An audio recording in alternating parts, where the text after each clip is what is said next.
All right. Now people should be popping in. Yeah. Hey. Good afternoon, good evening, good morning, wherever you may be. Hey, how's it going? Yo, John, what's up, man? Not too much, not too much. Hey everyone, it's Vijay. Good.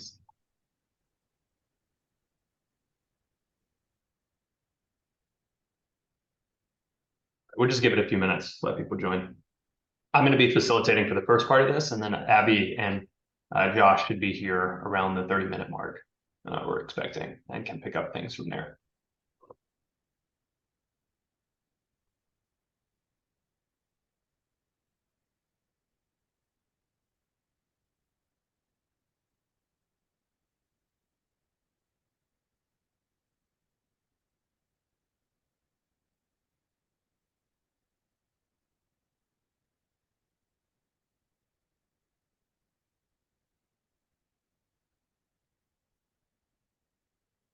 John, I noticed on the paper there's another gardener or gardener. Yeah, there you go. We got two gardeners in here, Marsh and John. Your names are so close, it got confusing. Yeah. John belongs to the group of the branch that we consider the blind gardeners because they have no eye. Yeah, I agreed. Yeah, we're all kinds of wrong, and you would think that I would have a green thumb. I do not at all. Give me a plant, and I will very quickly kill it. However, gardening platforms, that's a very different thing. There you go. Cool. I dig it. All about growth. All right, and we got a good crowd. All right, let's get rocking and rolling. Does everyone have the link to? I'm going to post it in chat here, regardless. But I posted a link to the in progress platform maturity model. Let's see discussion. If you're not already in the WG Platforms channel in the CNCF Slack, please join. Please jump in there.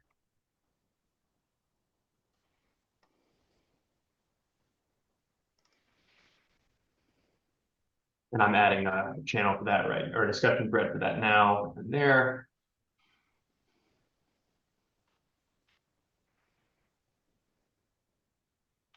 Right. So Abby and Josh have some conflicts for the first part of this meeting, but they're going to show up at about the 30-minute mark. So we're going to dive in and just try to get a little bit of an agenda going and figure out what we can tackle in the meantime before they come in. So otherwise, I'll be facilitating to start. And we still have more people joining in. That's great. So this is also a 2-hour block as well. So we should have plenty of time to discuss some things.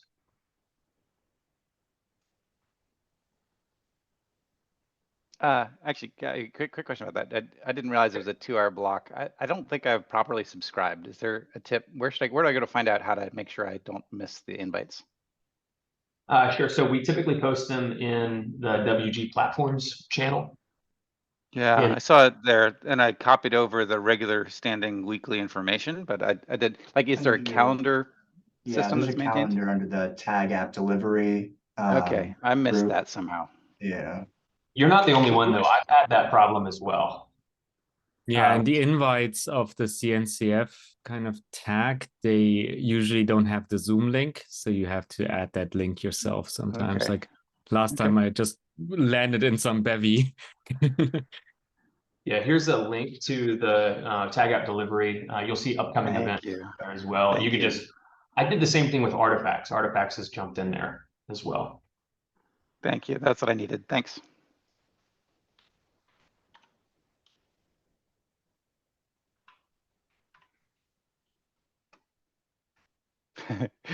I think there's a metaphor there. I mean, like, it seems to be a parallel. Like, if you want your platform to succeed, you got to make it easy for people to participate. Same thing with our working group. Right. Well, I know the CNCF is working hard on that, just in general. For a reminder for some of the folks that might not be aware, some of the focus that we've had in discussions lately is around kind of what is the responsibility of the platforms group as far as how much advice should we give on things like cloud native maturity and things like that, just like the overall scope of the paper itself.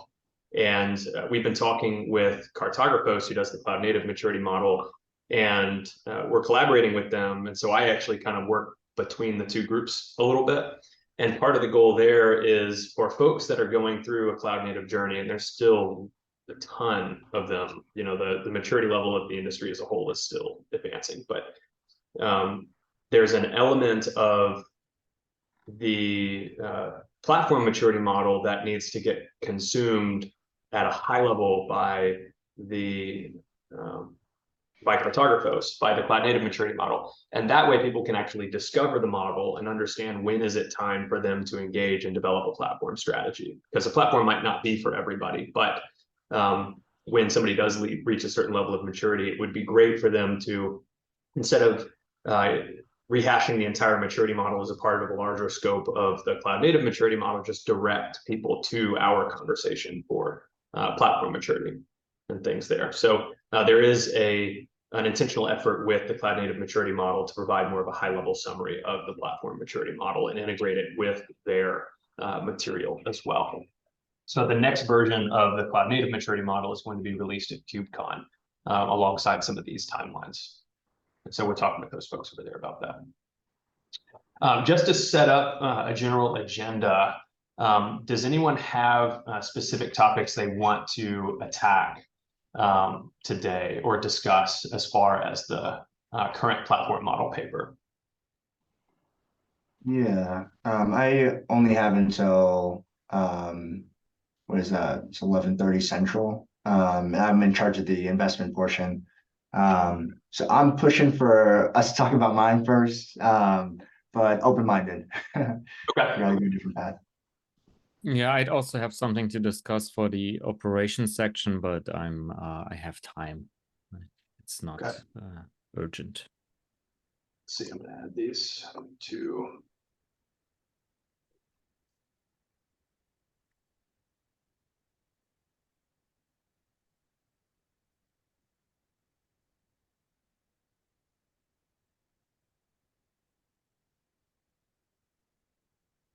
Does anyone want to discuss anything as far as the larger overall paper?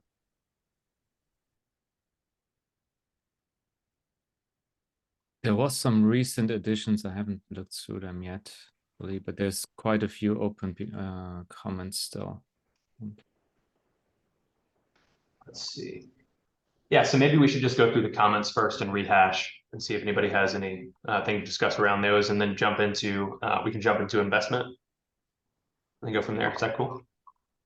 So we'll time box this a little bit, and let's just choose and see if there's a deeper dive that we want to do on one of these, and maybe we can table it for later in the discussion if need be. All right. Does everyone have the paper open? I'll share my screen.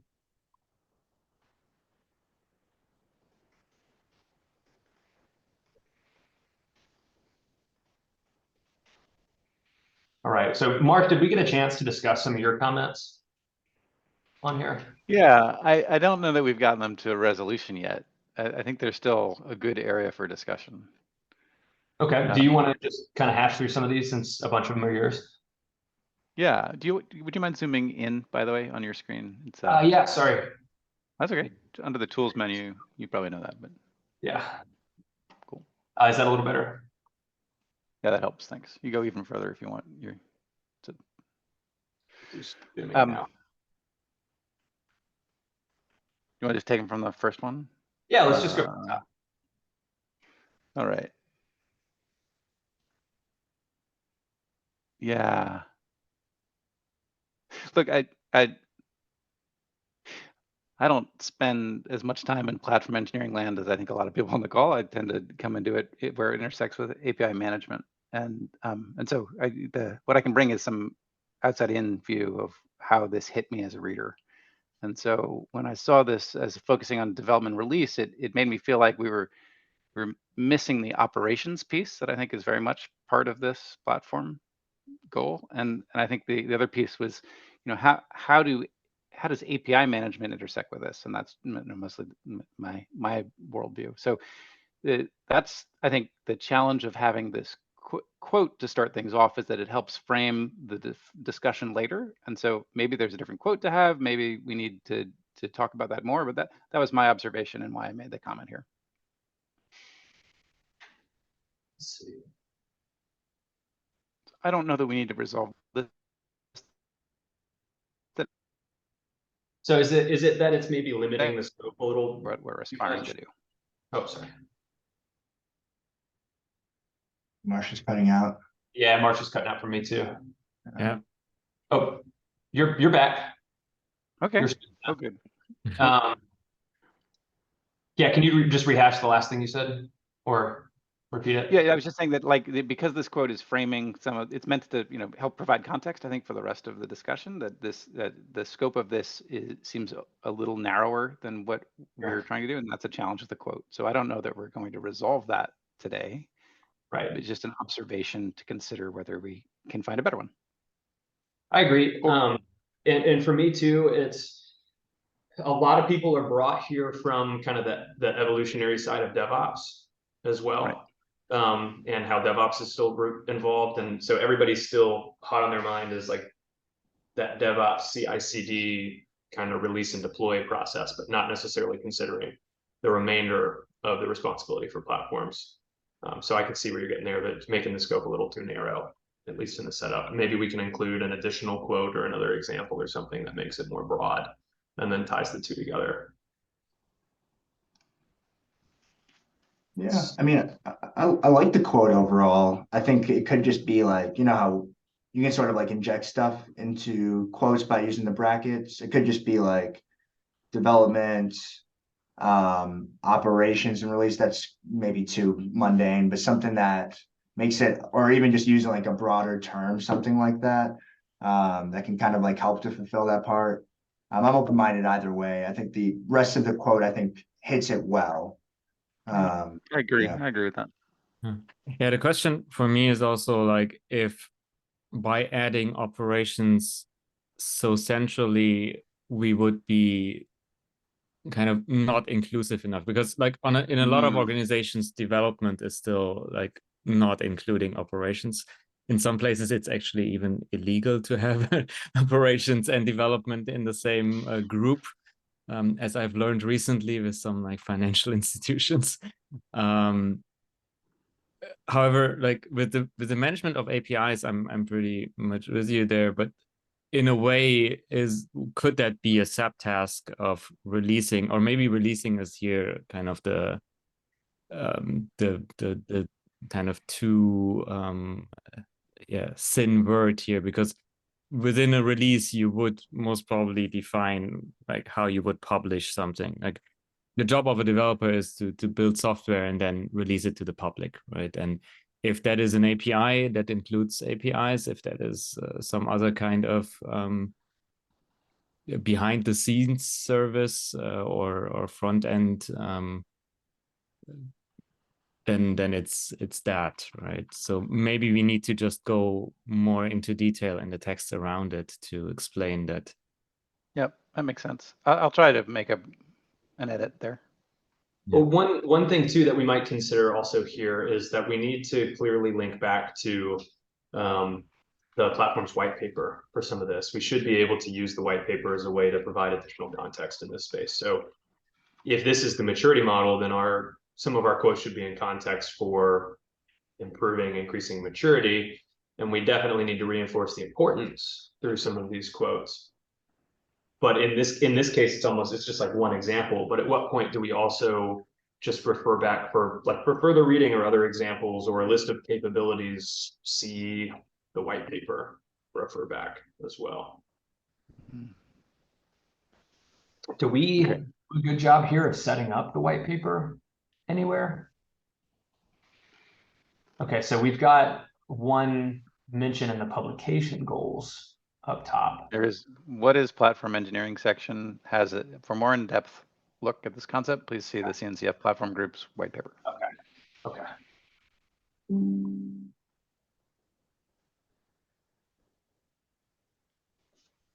So that's a pretty hefty kind of intro before the intro, a little bit.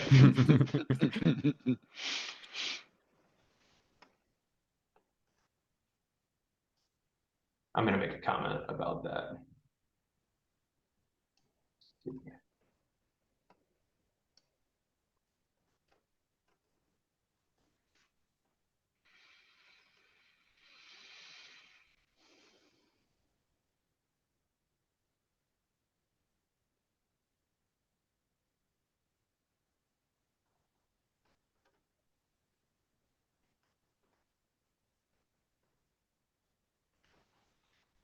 Just saying that we're adding a lot of color right off the bat and then introducing some concepts, and maybe we need to introduce the concepts and then add some color is just kind of my thought there. I see we actually mentioned the white paper also in the second paragraph or in the first paragraph after the quote, but we haven't linked it there. Right. Let's see. So maybe we're duplicating a little bit too. Yeah.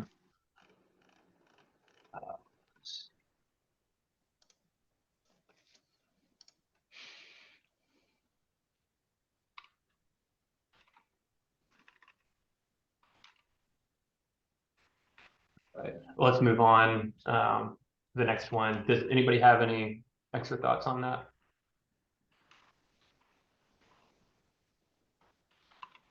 Just want to keep us moving for time. Let's see. And then Marsh, it looks like you have just some general suggestions here. Yeah, look, I just, in wrestling with this, I was wondering, I think it's too late to change the course, but the words platform engineering themselves. Okay. That's an additional comment with regards to the statement. Yeah. It's an interesting question, but I don't think it's going to make today's discussions productive, and I don't think we can change it at this point. Okay. It's just, I think, good to be mindful that platform engineering is difficult to pin down at times. Like the meaning is, it's one of those things that you could apply in lots of different ways, and I think there isn't enough consensus around this. So what I think my general point in this section is that this is our opportunity to have a crisp definition of platform engineering. Excuse me, platform engineering. We should do that here. Let's see. So the other comments that you made here, let's see. So the platform engineer, so here you're adding some color. Do you want to provide some context on this thought a little bit? The two words. Yeah.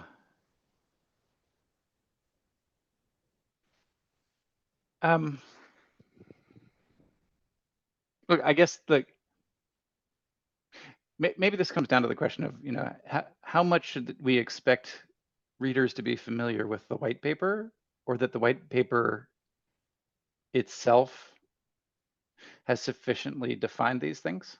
I think that's maybe the crux of my point here. So I think, I think I could sum it all up as here's our chance, like what I said earlier, here's our chance to have a crisp definition of platform engineering for people who may not be familiar with that. Let's do a good job of it. Okay. Yeah, I feel like both papers kind of happen simultaneously.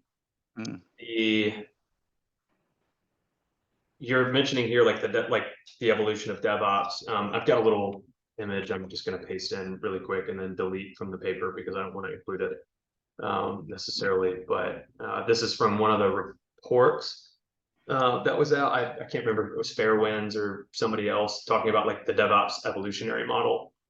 And it's interesting to me because this is coming from a DevOps mindset and a DevOps focus. One of the first, I think we talked about this in the operations deep dive a little bit too, but DevOps is kind of one of the first groups that starts to mature and develop into this, but it's because we're adding additional capabilities beyond DevOps and like introducing capabilities for software engineers and even data platform folks, right? And I guess AI deserves to be in there somewhere, or people that have specific roles that need to participate in the same sandbox. And so it's interesting to me in that report, it makes perfect sense, right? We're going to go from expanding our practices to automation and then providing self-service capabilities. That's like the level of maturity that changes there. That's in the context of DevOps, but I think it hits your comment a little bit of being able to talk about, and it didn't just delete your comments, right? Where did those go? No, they just got pushed down. I think don't worry about it. I think that that diagram's interesting. Thanks for putting it in. Automate infrastructure delivery. Like again, this is missing the observability piece and the operations pieces. Like it seems overly specific to some degree. Right. Anyway, I think our goal is that platforms are big spaces, and the things I like about this are providing the self-service capabilities and standardize and reduce variability. I think it's not just like to some degree, it's also normalizing the technology stack, but this is really about creating repeatable outcomes at scale. And so right. Here's our chance to say this and frame it. And so I'm happy to dive in. I was trying to flag these things as I read through it as areas where we could improve. Yeah, for me, platforms is a way to reinforce that it's more than just DevOps, right? That it's inclusive of all these other areas. And so I think what you're getting at here is like, we should highlight that or reinforce that, maybe is the right word. Yes. Right. And yeah, that was one thing.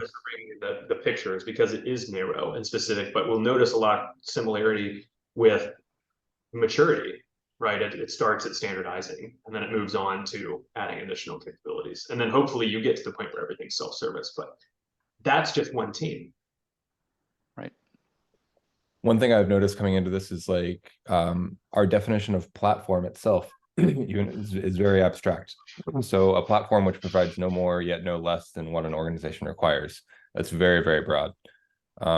So maybe that's what we should look into to get into like what Marsha's saying, to like actually define this more concisely and better with more detail.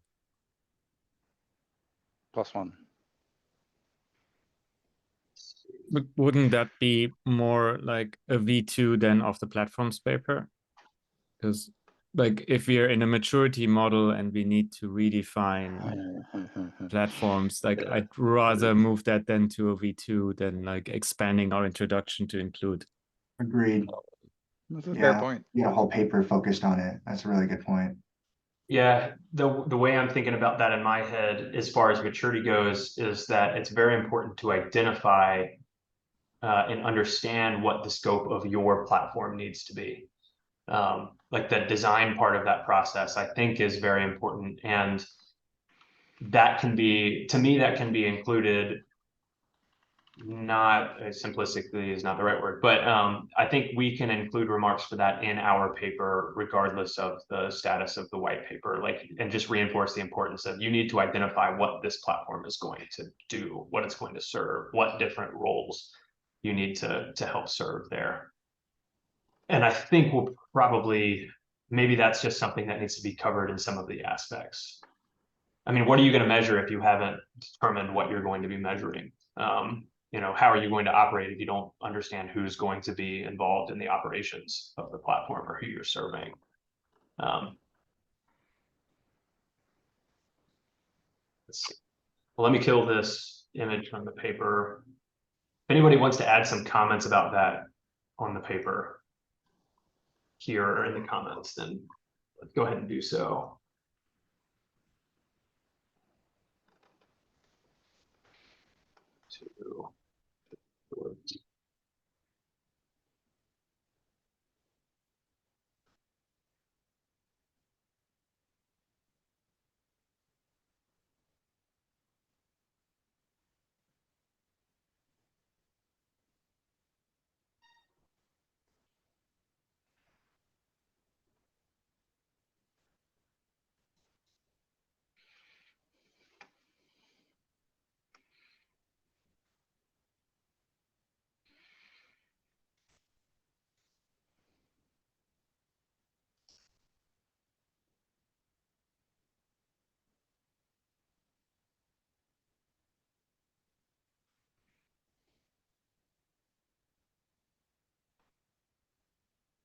There's Abby.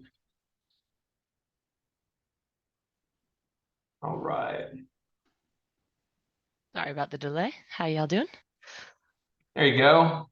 Abby, we're just going through the comments on the paper Awesome. and just checking on some of that stuff and getting some thoughts. And That sounds one of your perfect. comments is up next, I think. Perfect timing. Almost like I planned it. Look at that.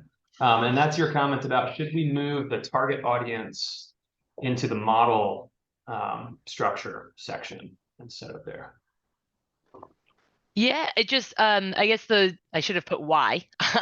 But the reason I was thinking is it just felt a bit jolting to go from there to then what is platform engineering and then back to like the constructs of the model. So it seems like we did like a bit of an intro on some things. And so I just didn't know if that was like it's useful to set the context, like should you even read any further? But it can also create a little bit of a like jolt of like context setting versus like detailing of this specific model. And that was just a thought that had. So And we were just talking about before that. So Marsh had good comments about the quote that's up above the improvement. It's about improving developer experience. And so is that too narrow for that section? Like does it set too narrow of a tone for the rest of the paper to a degree? But then the other comment there is that it's interesting that we add all this color and then we talk about target audience and then we talk about what is platform engineering and like should we just kind of rearrange some of this? yeah, And maybe you're thinking about that in the same way.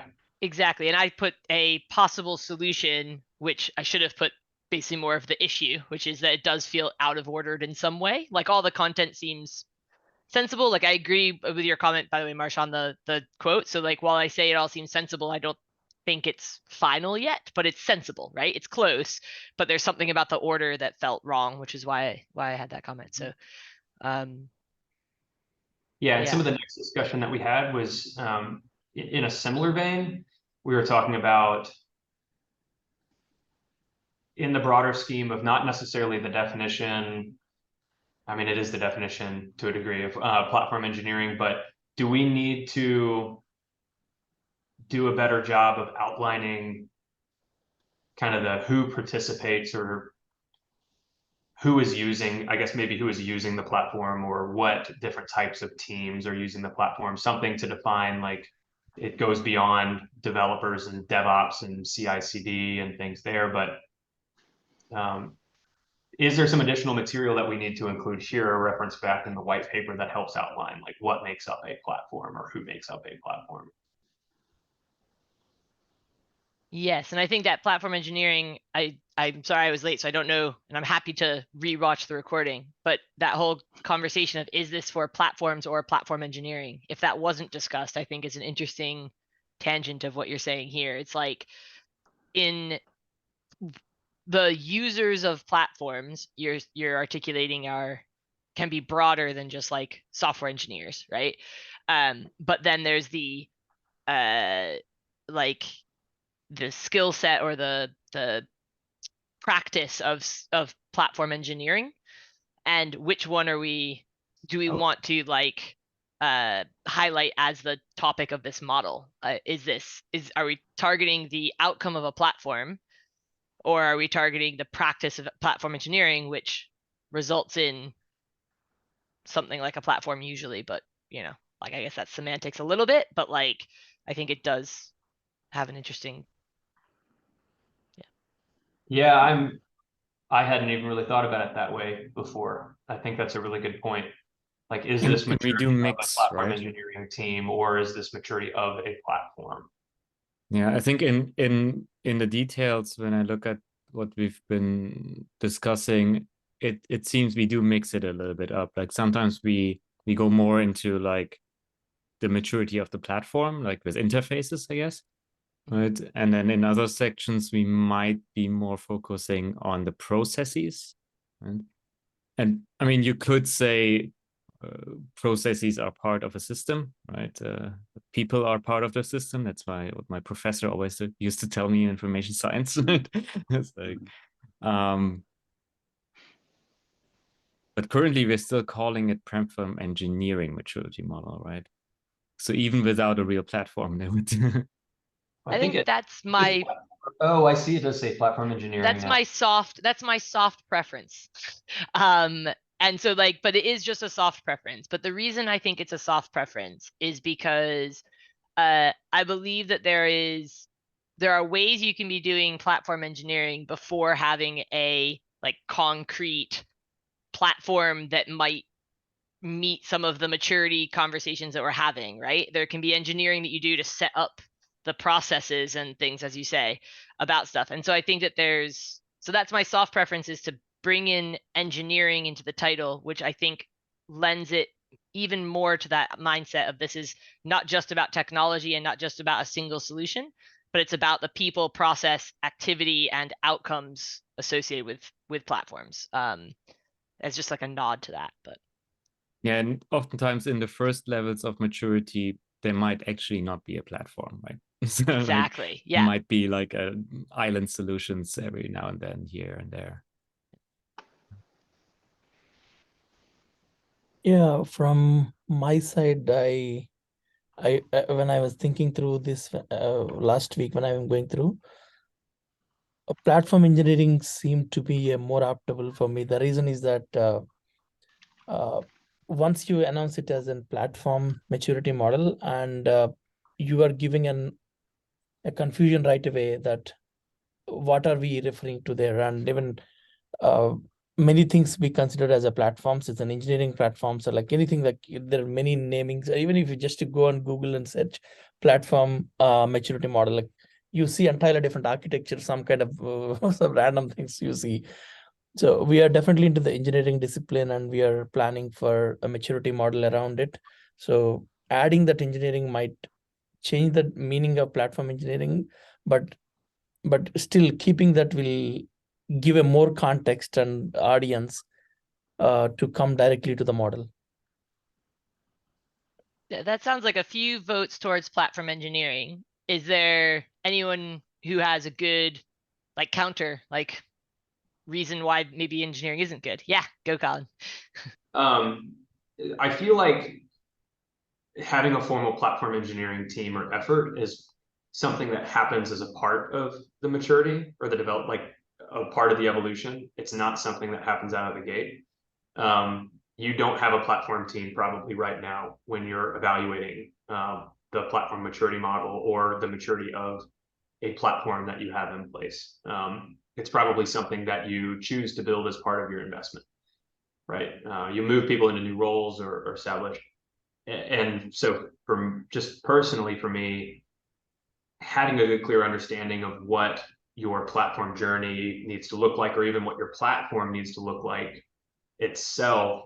I mean, doing that is the act of platform engineering. But if I worry that if I change it to platform engineering maturity model, we're talking about maturing that side of the organization and not necessarily maturing the platform in concept. That's all. It feels like it's something that happens along the way rather than what you define from the outset. Yeah, Ron, what are you thinking? Yeah, I'm just going to build on what Colin said there a little, and both platform and engineering, I think, are very different for different teams, and so that I think adds to the complexity and ambiguity here. And then you throw security into that mix, and then you have like so many more things to find. And so I think it's important to identify those base characteristics that we are targeting when we say platform engineering, depending on team size and so many other heuristics, and say, well, our definitions sort of apply to these designs of platforms and teams and software and sizes, etc. And so if we can narrow it down that way and put the definition within those specific conditions in which it's supposed to work, I think it might work better. That's it. So I mean, in summary, I think what I'm trying to say is it's by nature a rather complex and ambiguous term. So we might hear so many different opinions, and all of them might be true. Yeah.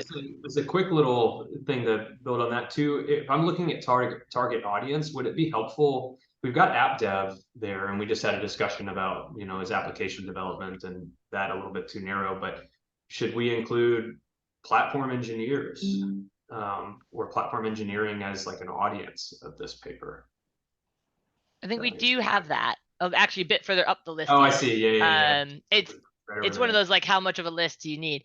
I think what I find really interesting about all of the suggestions, like between platforms and platform engineering, is I actually heard the exact same, if I heard correctly, the exact same kind of concern on both sides of the fence. And I think that both are extremely valid. So like I can't tell, I can't weigh in and say one side I don't agree with and one side I do. I think it's fair to say that some teams start with the practice and some start with the tech, and some don't start with either when they look at this maturity model. Like I think that that's both all really valid. I think, yeah. So If you want to make an equation more complex, I will throw one more word, which is platform maturity model for engineering organizations.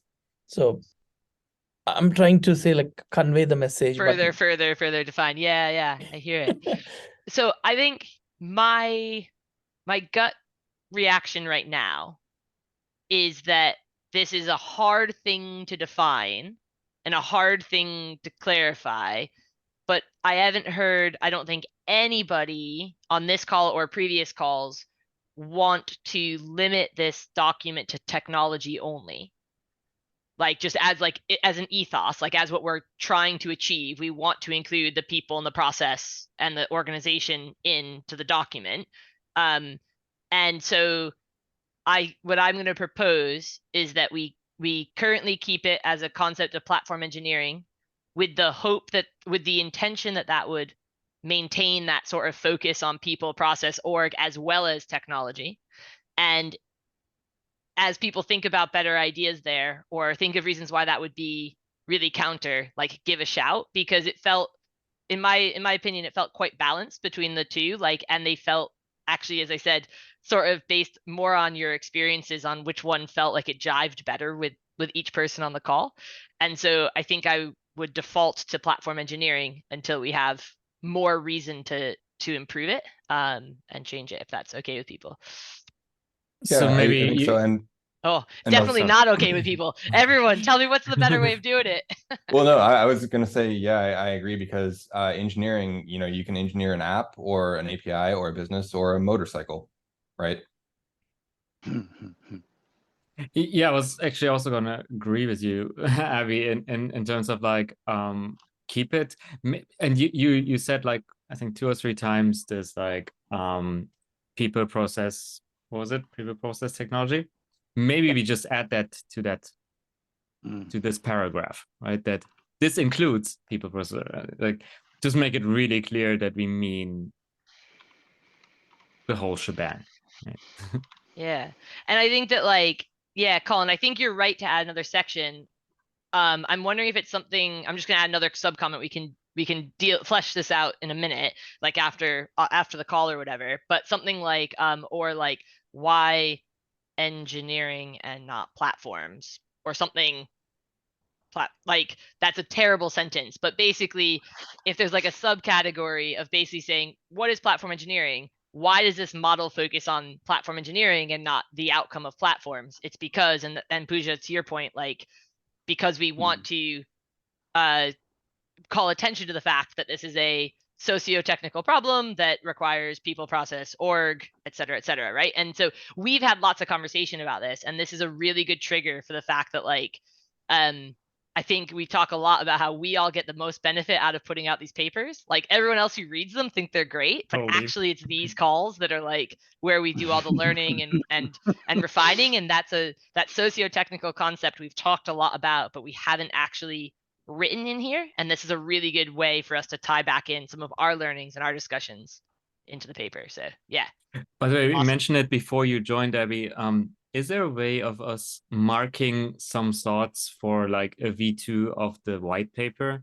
Because I think we're like sometimes going in a direction of like sometimes wanting to add things that are not in the white paper, that we could like already mark for ourselves for like, oh yeah, next time we wanna. I think that's a fantastic point. Yeah. So I was gonna say, like, because the white paper version 1 is like, this could be an opinion thing too, but like white paper, it doesn't have to be like version 1, version 2. It should be in the state that it's currently in. It should just be a moving document. As Yeah, long as maybe like 1.1 rather than yeah, movie we 2. wanted Yeah. to move it into the website structure where the model was being worked on, or where the white paper was being worked on, so that we could version it that way. Mm. And that was a discussion at one point that would be good to bring up maybe in the next platforms call too. Yeah, I think to that point, exactly what Colin just said, I think there's two ways to do it. So first of all, creating a PR directly onto the white paper latest branch is absolutely, like, it's been done already since it was released. And I think the intention is to enable those kinds of PRs that are maybe smaller in nature. And I think the ones that maybe would be like in changing our like worldview are welcome, but maybe would be more like issues rather than with a PR, of course, but like with just making sure to basically give a big context as to why that like change in worldview has happened. But yeah, we definitely view it as something that we don't want to just stop in like a year and be like, all right, rewrite. Like, we want to enable people to give their opinions and improve things as we go, and people who are happy to take early adopting versions of the white paper can do that, and people who are happy to take the more stable version can do that as well. So cool. Colin's already writing everything. Oh, Marsh is writing everything. Cool. Oh, look, I was love asking it. myself, what are we, like, what is the platform? Who are the people? What is it for? And so here's my attempt at that. But you throw it away, write it better. Nope. I'm just gonna throw that in now. I'm a big fan of, like, we want something to then comment on. If everything's always a suggestion, then it's hard to like actually make comments on it. So I think that's a great straw man, and we start there and we make comments from there. So thank you very much for adding that context to it. Yeah, that looks great. So Colin, question. I realize I'm coming in like a bull in a china shop here after missing the first half hour. Sorry, everyone. You're right in. We love it. We love it. It's awesome. And no one ever called me Kool-Aid dainty man. or whatever. I was just curious. I know that we have some of the authors of different of the subsections here, and there was a lot of questions around that, like consistency across that. Where did you have a game? Did the team have a game plan about the amount of time on the intro versus on sort of the detailed sections? So we were just going to hammer through some of the comments, some of the existing comments in the paper itself, and then we were going to jump into investment and operations. We already lost Asari, so yeah, we can talk about. He put some comments in there too, but we can talk about that, or we can just jump into ops as well. But cool. it looks like there might be some more comments. Pooja, I think I hope you're saying your name right. Sorry, you've got one pretty recently as well, on the 24th. Yeah, Like, which one Abby, I was? think that was your next comment also. Yeah, it's just it was I think that was a leftover from V like 001 of like talking about example implementations and how that sort of shifted in our intentions in the doc. So I'm just sort of leaving that comment, that the intention there is maybe to leave the comment there until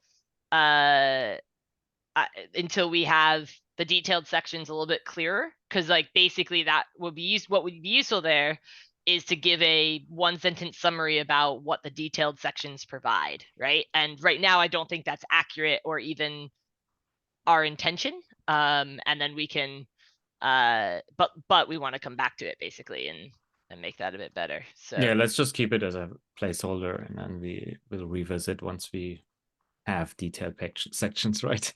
yeah. Cool. Sorry,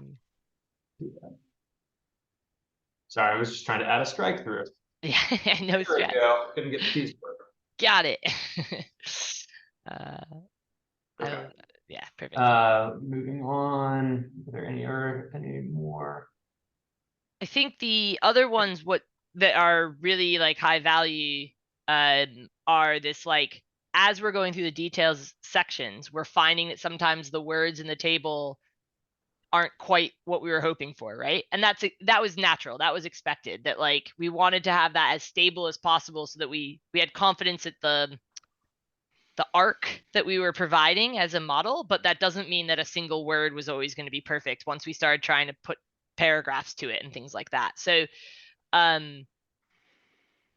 yeah, so I think some of those maybe we could make some decisions on today. That we sort of already talked about them a bit, and I think there's some fairly good buy-in for some of the changes. Did we want to talk about the contracts versus the API stuff? That was the last standard call, not the deep dive, right? Yeah, that was on our last working group call, exactly, that we had a bit of a chat about that. And I think so Marcia's here, hand raised, was the original suggester to something new. So Actually, I had two things. I would actually want to go back, I think up above in the model structure. yeah. While we were talking, I just added something. I didn't know where to put it, but I added there. Like interface itself, I find tricky because many development teams are going to be building both a UI or either or both of a UI and an API, and that the platform itself is going to have a UI and an API and probably a CLI and other stuff. And so to me, if the focus is how are people interacting with this, because first you got adoption, and interaction felt like a better framing that was less likely to collide with other concepts.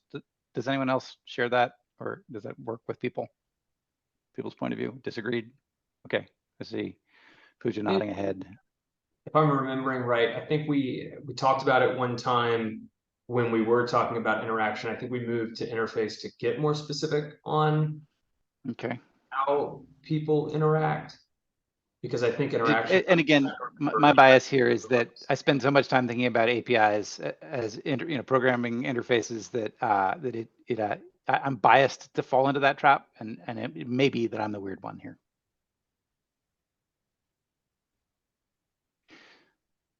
Yeah, I don't have what I kind of like how interface just starts to nudge a little bit more toward the engineering aspect. What I kind of like about interaction is that it captures also the non-technical interface, like maybe even the process, right? Like you could fold in a bit of process in there, because if you're interacting and you like, even if it's an automated process and an API call, if you need to fill out 15 pages of form until you get a VM, that's most probably not a delightful interaction for you. I don't, this is going to be completely based on how people use like the language and their backgrounds, because I don't think interface has to preclude or not talk about the other aspects of interactions at all. Like, and so I think that's where within the detailed section we have an opportunity to use that, but we also want to make sure that this table is a thing that's going to get copy pasted everywhere, right? So and making sure that we trigger the right words and the right thinking up front is why we put so much time and energy into getting the table kind of refined and there. So I'd be interested, Atul, are you there? Since you're not on video, I don't know if you're taking a break in our 2-hour marathon call here. But I'd be interested, since you were working on that detailed section, if you have any insights on interface versus interaction. All right, probably taking a short break, which is well earned with a 2-hour call. But we'll try. I think, Marsh, are you cool with leaving that comment there? And like, because like some of these other comments in the table have been there for a kind of a week and people have been noodling on it. We can do the same thing with that comment. Leave that there. Sure. Give people a little bit of time to noodle on it, and then we come back. I'm good with that. Works for me. Works for me. Perfect. So I think, Colin, you were calling attention to robust contracts, which is also is something, Marsh, that you raised as like a possible improvement. And I think the whole group on the last call were super keen to see a bit of an improvement there. And I think where we landed was robust contracts. Well, that is where we landed, for better or for worse. And like, I think that the conversation was around, we didn't want the technical implementation side of things to be a requirement. So in the detailed sections, we can talk about technical APIs without it being like the headline for the box, basically. And there was a late dark horse, I think, right at the end of the conversation that talked about integrated as a service capabilities, or some form of as a service capabilities in there. But how are people feeling after a week of having robust contracts in there? Is that feeling good? Is there something else that feels better? As I was part of the integrated as a service capabilities, to some extent, I do feel fine and quite good about the current, especially if we say like self-service before and then robust contracts in terms of the optimization of the scaled level that we already have.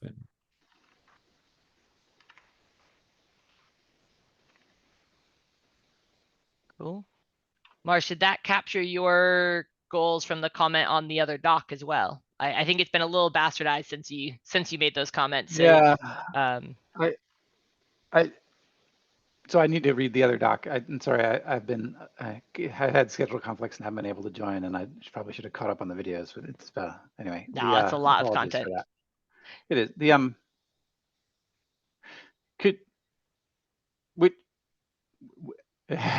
I'm just struggling to get traction on it, I think is what it is. Robust contracts.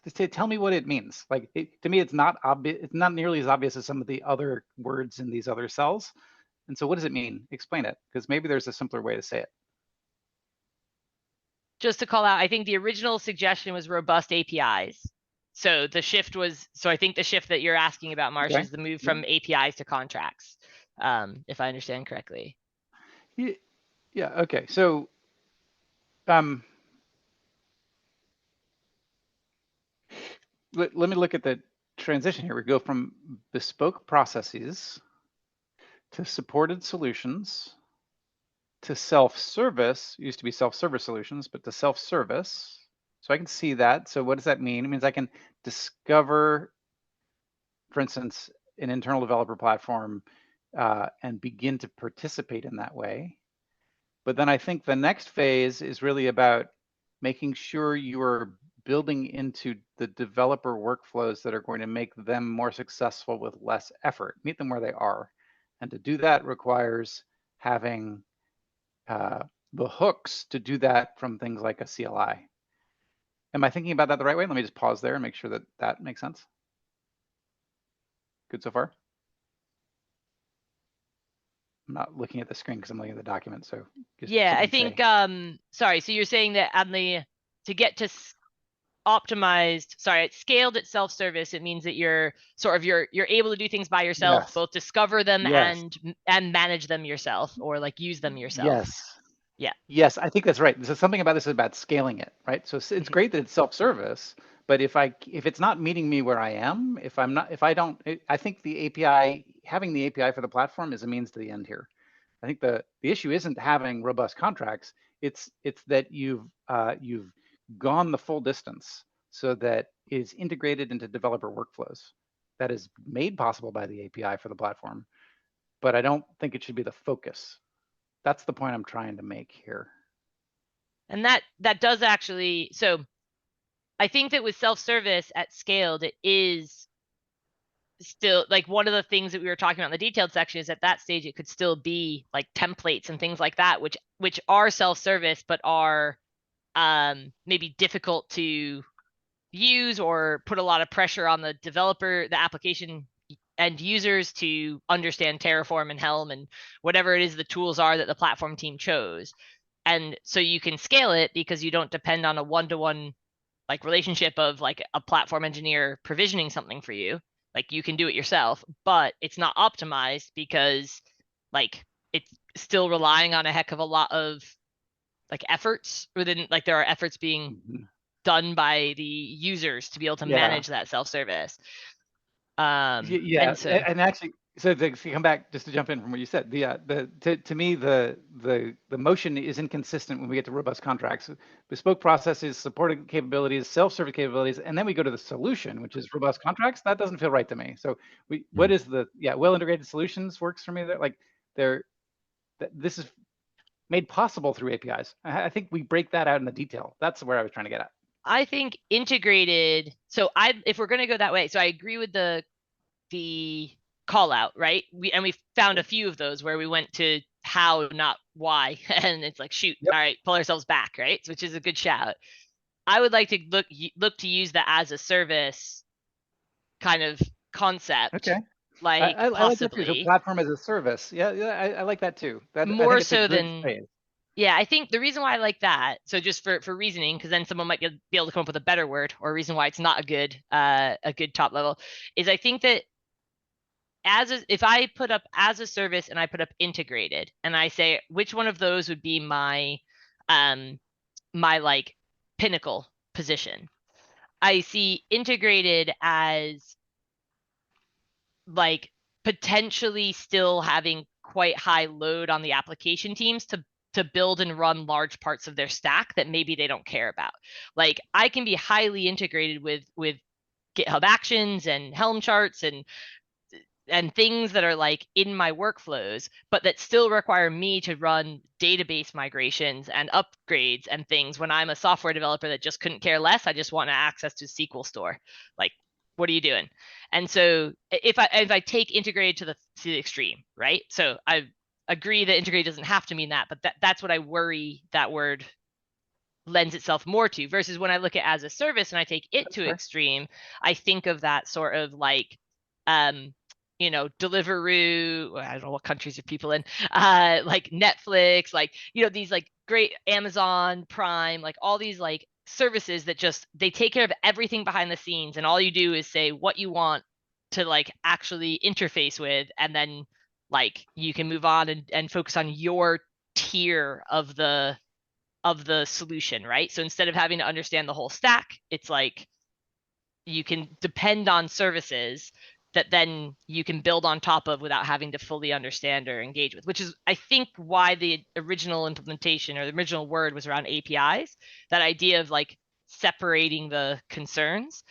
And I think as a service might be a less implementation version of that, maybe.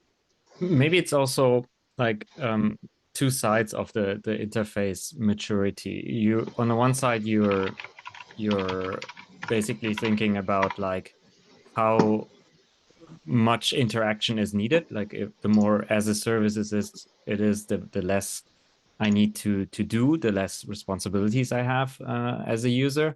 And on the other side, the integration part might be because we're coming from bespoke processes towards capabilities and then self-service. At some point, I'm expecting more than just like a like I might not even want to choose single capabilities. I might want to get an integrated like high level capability out of the box, right? Instead of like choosing to say, I need, I don't know, a flagger and observability and a service mesh. I say I need progressive rollouts, and the platform hopefully has a setup pipeline for me that gives me that, no matter what kind of low level capabilities and features that I think that's a great point, Pooja. And I think that speaks to having both of those terms, because they both are high value from, as you say, different angles. So another option would be integrated services. So we basically move away from, so we've used like capabilities or solutions in the past. And I know that there's some shifting of that language in the previous two, and we can have that conversation at some point. But like services brings into concept where when we get into the details behind what is a service, we get to dig into that, but it brings that into the forefront. And integrated brings in the forefront, what Marsh was saying, is that bringing it to the people, right? And not like out of their workflows. I'm getting some nods that I've at least heard, Pooja. So do other people feel like that's captured the intention of what we've been talking about today? If we were to sort of set a new bar in the sand of integrated services. Question from an infrastructure point of view. So just really the move from like virtual machine to container, now possibly to WebAssembly, right? So saying well integrated, does it mean it's going to adapting to the new technologies? Should that be even more, and even another layer of maturity level, probably being adaptive, innovative, cutting edge? So I think that in my opinion, that's not in the maturity model because like the feedback loops of like measuring what's needed and evaluating the adoption and what people are like, where people are going off platform and all that would lead to a product decision around going to WASM or whatever, versus like, I don't think that we want to ever like tell people that they have a certain level of maturity because they use a certain type of tech. It's more that like those feedback loops, that's what you really want to get people like thinking about. Because if they have the feedback from their people, then they're going to be exactly the right technology for their organization. And for some, that will mean taking that leap into WASM sooner than others. And for others, it will be, no, we're a mainframe. That's how we run this bank. And like, that's just what they have, right? And that might not be a bad thing for them. It's also defined, being adaptive, it's not going to say that directly, but it's covered in adoption and like operations a little bit as well, kind of in the content, because if it's product driven, if we're trying to identify and continuously provide new capabilities based on demand from the users of the platform and having a product mindset, then, you know, if I need a new type of tool, that's going to come. If I have mature adoption and operations of the platform. Yeah. So it's not So- about interface particularly. Yeah, so in other words, a well-integrated solution platform will be also adaptive at the same time. Right, by proxy with the other horizontals. But I think there's a thing in there that I'm thinking about, kind of on the same vein. I feel like integrated services and well-integrated solutions, I think they're touching on it, but they're still a little open-ended. I feel like you have a well-defined platform at this point. Like, I almost want to be able to say, like in web dev, there was a Chrome for a long time. The like Google development teams and stuff used to say, use the platform. They referred to the browser as the platform, and it let the developers in context understand, like, I need to look at the capabilities of the browser and the specifications and the rules and contracts defined and like what the W3C says, and like everything as a whole was referred to as the web platform or the platform. They even dropped web. And I want to, at my optimized phase, I want to have the platform. I want to have like a well-defined platform that, yeah, if it is missing a capability, the other systems are adding an additional capability. But like there are rules and there are limits and there are contracts, and there may be some things that people can't do. And I'm trying in my head to think of a way to close the boundaries on that a little bit, rather than just saying like integrated services, which still, or even plural solutions, like a well-defined, scoped platform with clear contracts. I can't get the words to come out. I think at one point we actually went through through the white paper near the end of publishing it and took away the word "the" in front of things, because there was like very strong feedback that like there isn't a platform. So I think we talk about discoverability and we talk about usability. One aspect of usability is like a consistency in how you access and manage things, right? So I hear a lot of what you're saying in there about that, but I think there's a lot of at companies of scale, the platform tends to fall apart a bit, is what we basically had heard feedback. And that's where, to Pooja's point, like referring back to the white paper and possibly iterating on our learnings there and stuff like that may come back around. But I think that is was at least my understanding of our current like learnings there.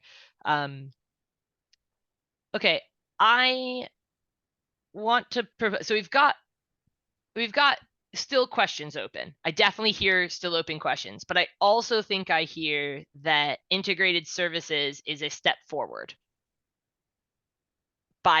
in a lot of people's minds. I don't think I've heard anyone advocate that it's backwards from API contracts or robust API contracts or robust contracts or some version of those.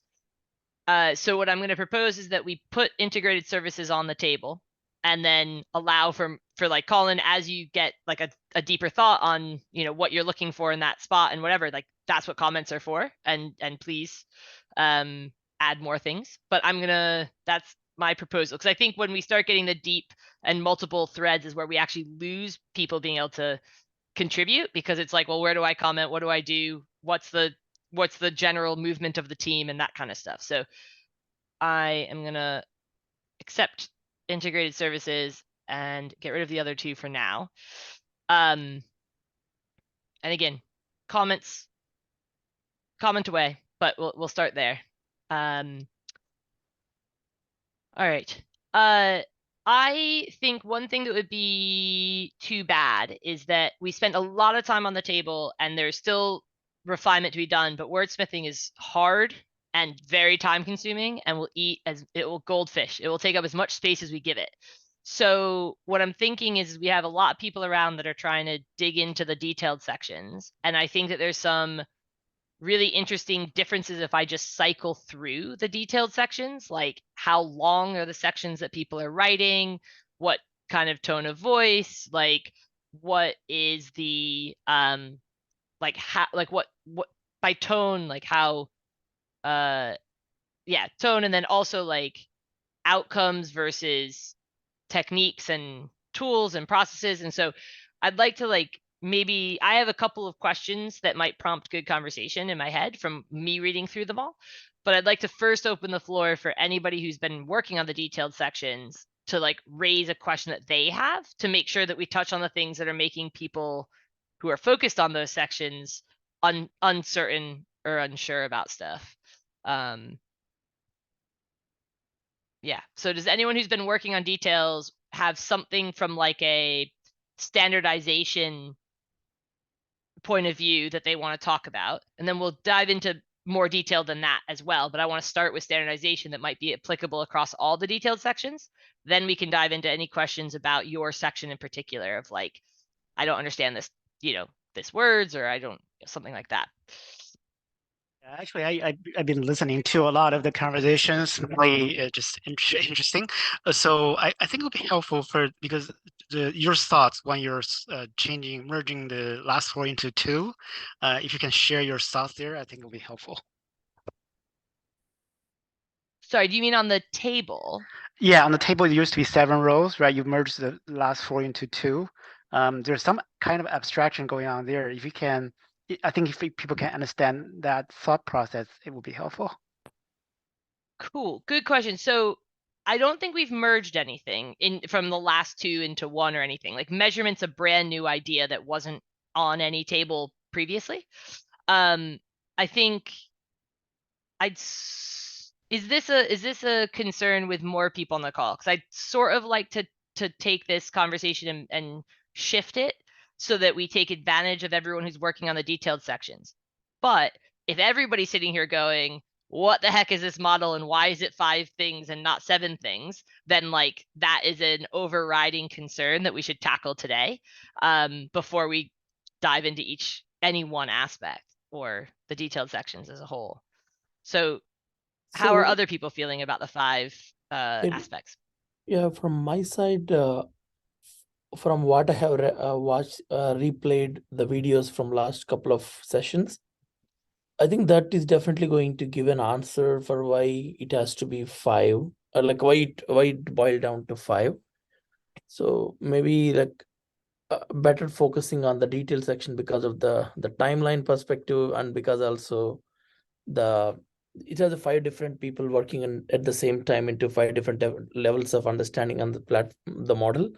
So maybe we can take one of it which is thoroughly defined, at least like we all feel like we can define, and then if time left, then we can go back to answer that question.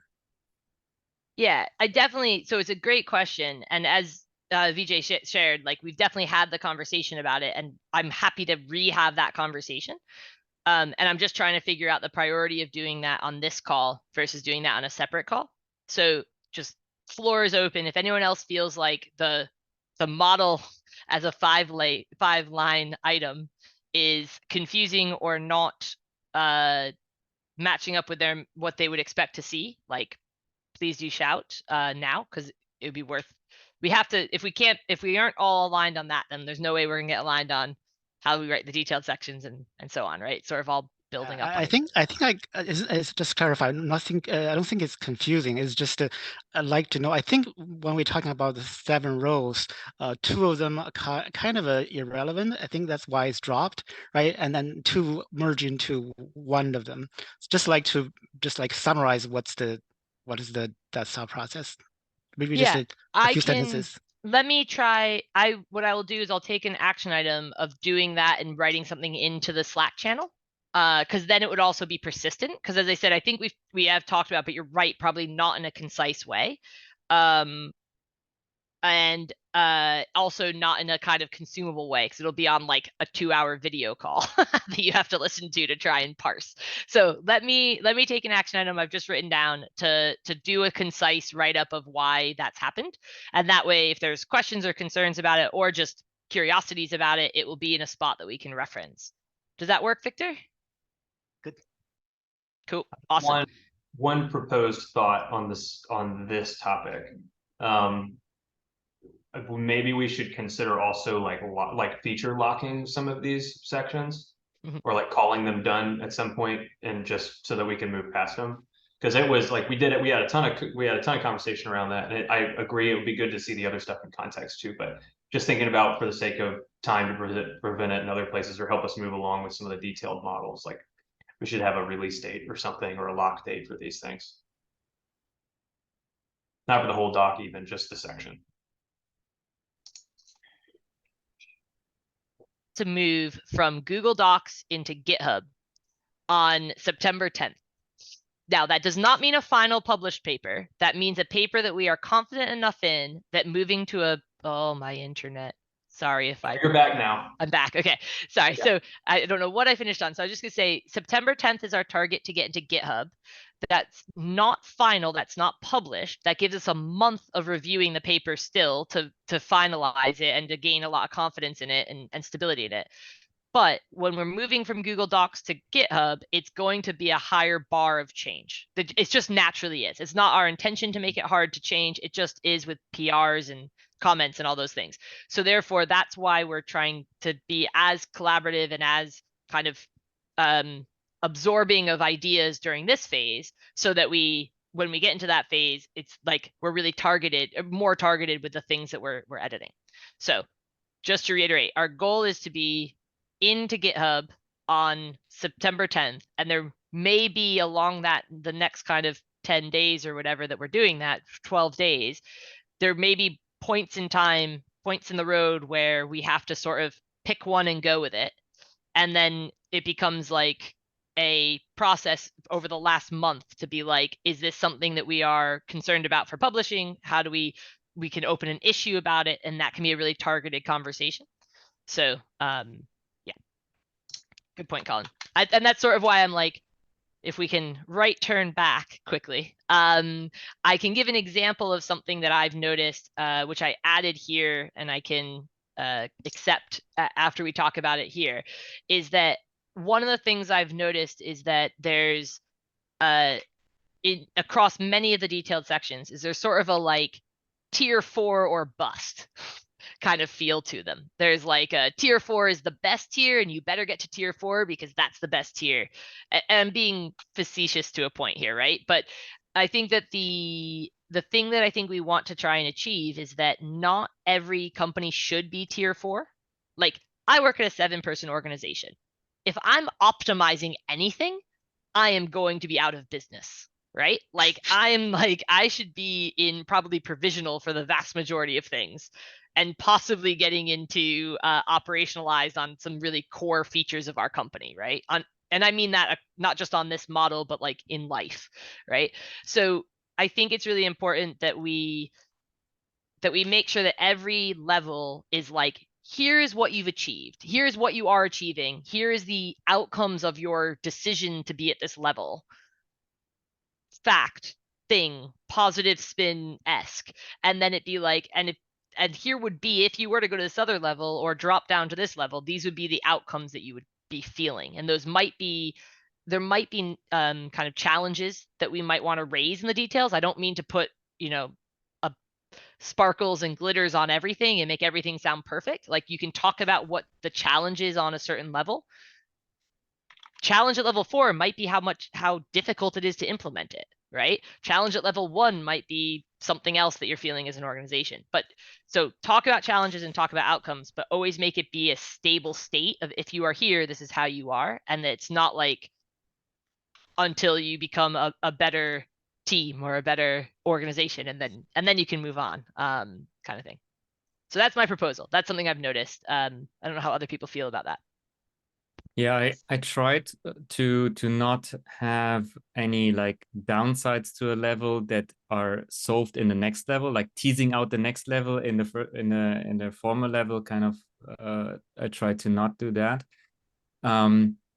But I do get your point, and I think there's still some improvement that at least I could do in operations to make the challenge less negative sounding. It's like, okay, this is a challenge, but it might be fine on your level, right? Because yes, if you're a small organization, you don't need to scale and centralize all the things, because most probably the 7 engineers talk to each other every day, right? It's exactly.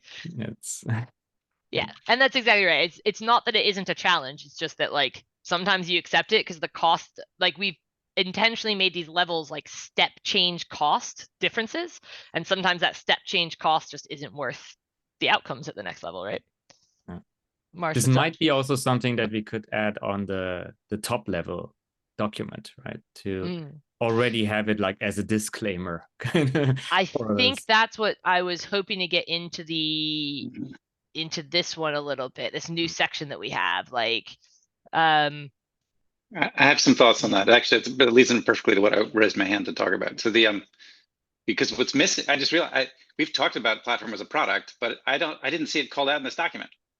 I actually think that's almost the whole reason why we're here in some ways, right? Because productization is necessary for scale. And what we're trying to do is standardize or create consistent outcomes at scale this stuff up. If you are a 7-person company, you don't have a scaling problem, right? You're really, like, to me, the level 1 is about R&D. Level 2 is like product market fit. Are you solving problems that matter to people? And levels 3 and 4 is about scaling that up. Yeah, so I think that we used to at one point have, so first of all, yes, your summary I think was really good. And I think that, like, as you said, platforms and products is where you start to scale, and that's exactly where product budget comes in. And then we start talking about that product not just being something that you deliver, but like something that actually your company sees as like a profit center, something that like genuinely affects the bottom line of the company. It has to be sustainable. Otherwise, if it's like, in order to scale, it has to also be sustainable, which requires organizational thoughtfulness and funding. Exactly. So what I've done is I've added that up to the body of that. Yeah. I was just gonna say that, like, in thinking about the matrix here at the bottom, like your point, Abby, hit me, which was that, you should not. This is the problem with the maturity model. It feels like you should aspire to be level 4, and that is an issue. But like, so we need to somehow soften that. Like, don't try to scale if you don't have a need to scale. Okay, I mean, I don't know how to say that. It feels like a simple tautology there, but like that somehow we have to make that more clear. And maybe in the model structure, because we talk a little bit in model structure about this like the level in the second paragraph, right? So maybe that would be a place where we could add kind of this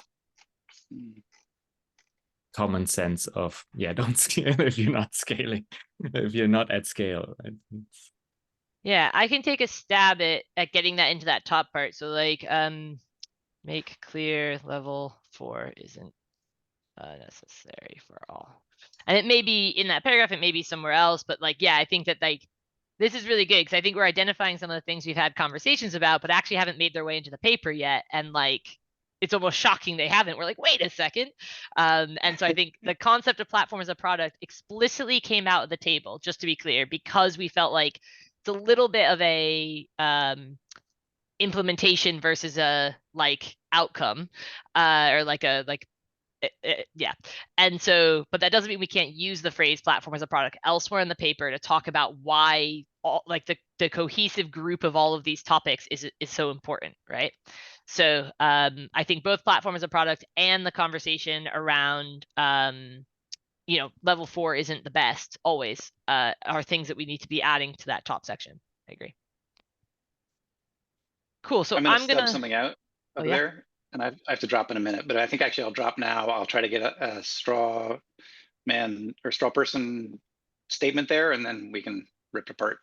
Amazing. Yep. And we can like figure out where sections go and all that stuff. If we get the content in there, then it's just a puzzle game of where does it all go. So that'd be awesome. Thank you very much, Marsh. I just added some thoughts to myself so I don't lose the thought, but I gotta drop. Thanks. Perfect. Good to see you all. Yeah. Thanks, Marsh, as always. Cool. So what I'm going to do then is I'll accept this just because I just wanted to call it out. Basically, we'd had the conversation about all the other bullet points. I thought of one to add and I wanted to just, yeah, make that clear for people. So what else have people noticed as they've been going through these, either as readers or as writers, that they feel like are standardization questions that they want to have a chat with other people who are doing the writings on the details? One thing that I asked myself is, and I've done this because others have also done this, is should we use this at this level, at this stage? And I think we also sometimes interchangeably use level and stage, and maybe that's some consistency we need to do in the last copy edit, but at least we need to be aware of it. Most only. Yep, I'm gonna add that up to this this section up here. Level versus stage. It might even be phase in some places. it's great shout. Versus phase as a descriptor for the columns. Awesome. Yes, this is my like note to self of like things that are just not worth making comments or suggestions for right now, but we absolutely need to make sure at the end. So anybody feel free to add things there if you identify anything more. That's a great shout, Pooja. One point, but because this is the way I like to do it when I'm ready. I like to create a PowerPoint and talk, even if it's not completely ready, just talk to each other. This way, when talking about it, then just realize what could be improved, missing. Yeah, being verbal. So I think that that is sort of what we're hoping to do, is to take all of these ideas and basically put them side by side and be able to say, you can't tell who authored which section. Right? That's the end result that we want to achieve. And it's not going to be achieved today. And it's not, it's going to be something that we're going to work towards for September 10th. And there very well might be a moment where I have to sort of copyright through and sort of like standardize language without intending to change the intention of anybody's document, just to like make the voice consistent, right? That's sort of what Josh did with the white paper. And it might have to be Josh or I do that for this. But yeah, I think you're right, Victor. Like we want to look for those like kind of gaps in the way we're talking about things. So yeah, so just calling attention again to like this sort of table of things that we sort of identified as goals. I think one of the things that the other thing I sort of wanted to call attention to after reading some of them was like what aiming for them to be really consumable. So this is like a prompt for myself again as well, to be fair, which is that there's so much we could write about each of these points. But like this is I think our white paper target was something like 5 pages and we wound up having something like 8 pages of content. This is, we don't want this to be much longer than the white paper. We want this to be something like that's consumable. And then we can spin off deep dives on individual topics that we can link to. Because remember, this is all on the website, right? You add a link to the deep dive on these topics, and then all of a sudden people are given as much detail as we're able to provide.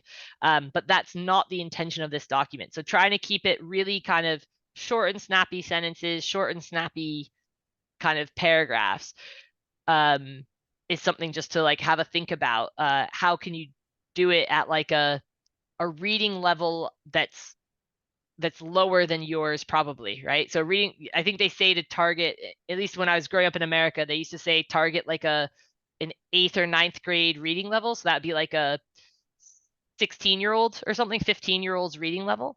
Because at that stage they can read complex things, but they maybe can't parse, business speak. And that's sort of where we want to be, is we want to be in a place where we're talking about complex topics. So there might be complex things, but that they are consumable and easy to read, as a best attempt. I don't know. Those are the points I thought of. What else do people spot or feel pressure or challenges with? This is to support the detailed writers. So I definitely have a challenge, but I kind of ignored it for now with the naming in the end. So I tried to first come up with the detail and not open the naming discussion yet, kind of, because like I feel I would like to rename a little bit on level 2, 3, and 4, but I wanted to first get like consensus also in the bigger group on is this the right direction, and then only try to find a name for whatever I've described there, right? Because like finding the book title and after you've written the book, right? I think that's a great approach. I'm totally happy to do like a deep dive on this one section for at least 10-15 minutes, and then we can jump on to something else if people want. So I'll keep it up on the screen here, but it's operations if you want to dive in yourself, and give everyone a couple minutes just to read it. And then like, the idea is to see if we have any questions about the content, basically is what you're saying, Pooja. And then if we maybe agree I on the can also content, give a like high level intro to kind of the thought process. As I was working on this, I was thinking of like within operations, you have the kind of a life cycle management itself, and then there's also a maturity and responsibility ownerships kind of, and it felt we're not super clear on this, and I tried to have like both ownership and life cycle management maturity like in each level, and just evolve them together, and them feeding into each other. And that's why I was like changing things slightly from, so the centrally tracked, centrally managed, and defined responsibility don't work that well anymore. But I guess if you look at the details, it might still make sense. I hope it makes sense, at least. No, it's a great shout about that difference. So do you have that operations of a means running into way?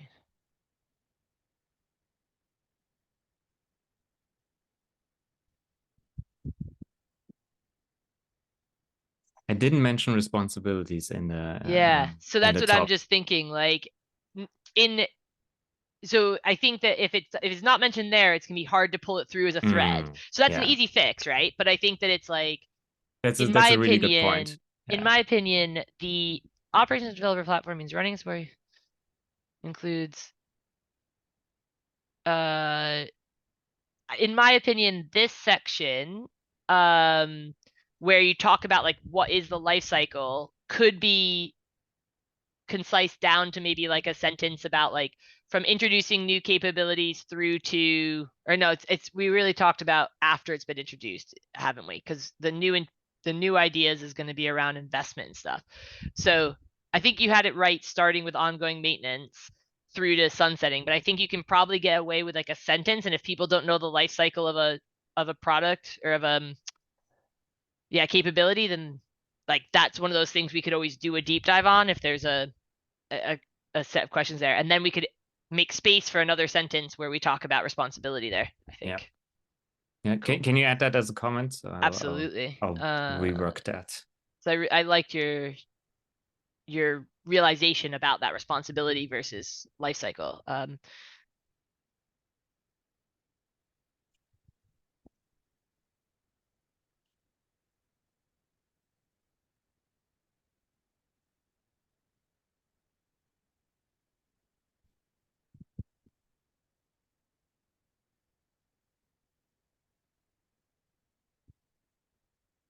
Cool.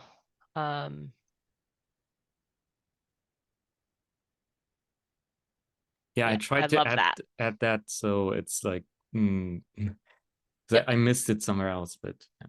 No, I love that. I think that's a very important piece, right? Is like, in some cases, yep. And this is where actually I had another question. One of the things I was wondering is, as like I should suggest this rather than edit. Hang on. With great power comes great responsibility. But like, e.g. environments, right? Like versus like I tried to take a bit of a stab. I think I shared at one of them, measurements. I think this is when I took a bit of a stab at. And I think I tried in a couple places to use examples that weren't like king making. That's the thing people are most concerned about, is I didn't use an example like you could use Jenkins for this. And then I'd get like rocks thrown at my head. But like, I didn't try and use tools as examples. I tried to use like like more kind of org things that people can easily be like, that's not my org. So I hope easily. So like, I'll give an example of like, for example, a consistent view into daily active users may be used to evaluate if the platform can support day-to-day activities for its customers. Like, as an example that backs that the leaders need to be aware of metrics and check in regularly. As I read it back, I'm not even sure I like that, but that was a question I sort of had, is do we want example as like a word that we ever use in details? Like, so, I don't know. Do we?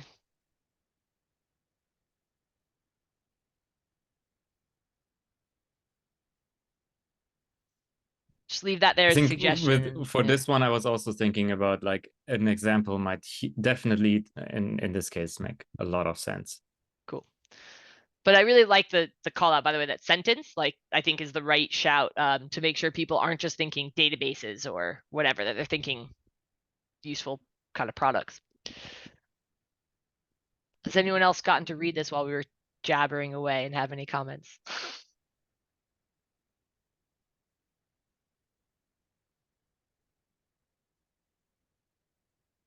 So maybe from a high level, I went from provisional as kind of like there's still less processes. Everyone takes care as they see fit. There's usually, sometimes there's a request or requirement, and going to operationalize where stuff suddenly starts getting tracked and processes get defined, but the responsibilities and ownerships might still be more decentralized, and that's why also the processes might be decentralized. One team might be already like they might be still using different processes to manage the life cycles and keep things up to date or keep things evolving.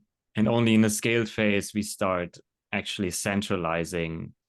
And with centralizing, we suddenly have the need for higher responsibility or clearer responsibility and a better separation of ownership, because I try to add some things that I've seen in some organizations not being done, to like have a more holistic view of ownership that includes developer experience, includes security, because I've seen a lot of teams say, oh, it's not my responsibility. And only in optimized kind of, I try to get the notion through that ownership moves from technical components to use cases, to developer use cases and jobs to be done. And like, this is kind of the real product level view of things. And this is also why then responsibilities need to be like very much defined on a shared basis, to say use cases will overlap in terms of functionality, but someone needs to be responsible for it end to end. Yeah. one quick thought. There might be something further up, but I'm curious, at what point do we start saying, like, using the term like a platform engineering team or something too? And is that here or is that an investment with regards to like defining responsibility? Just thinking about it from if I'm a smaller company, I'm at level 1, or even heck, just somebody just getting started with this as a strategy, but level 1, it's probably different teams are kind of managing different things, right? It's ad hoc, but then maybe at 3, maybe we start introducing the product or the concept of a dedicated like platform team or something. I'm just kind of fishing for your thoughts on that type of thing. If we want to go ahead and call it out by name, since we're mentioning it by name. And I kind of was thinking that even if you have a platform engineering team, on the operations maturity, you might not be already at the scaled level. Like you might still be at level 2, or even in a way on level 1, because your team might be just way understaffed. So you're like, I've seen like big corporations having 2 people in the platform engineering team, so they by definition can only reach operations level 1, even if they need a minimum of 3. They just don't have the budget to. That then ties back into the investment role, right? So because investment hasn't been decided on, they also kind of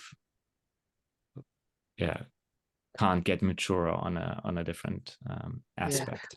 I wonder whether security should be called out specifically. The reason is, as a database guy, I know most application when designed, scalability and performance is also kind of ignored in the beginning a lot of times. So that's all important, but I think the platform model is more about like an operation should security be specifically called out as important, required for the maturity level?